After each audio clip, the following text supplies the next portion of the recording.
Minister, thank you very much for joining me here at the 57th AFRAA General Assembly. It's wonderful to see you. Aviation, I know we normally speak rail, but aviation plays a big role here in Angola. What is your vision? Where are you going? We had a very good session, the General Assembly.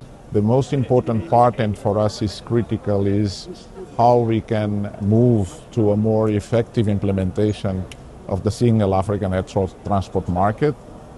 Angola has done in the last few years several actions that are currently positioning Angola as a strong partner in these implementation efforts, and we are very happy to see that we want to do a bit more than just sign papers and addressing all the political agenda and vision for the African integration and the African free trade area.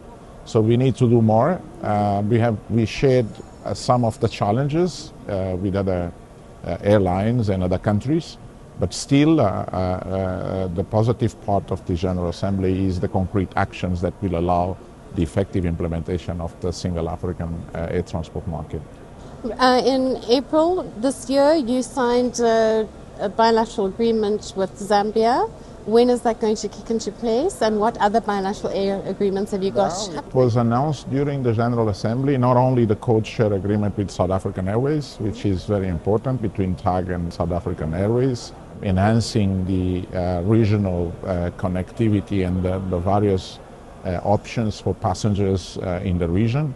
But we also announced the regional routes growth of TAG that will not only look to the Western Central Africa, but also to our region in SADC. Harar and Lusaka are two destinations that we want to resume, and very shortly after the new year, we'll be seeing airplanes flying across the region to Harar and Lusaka.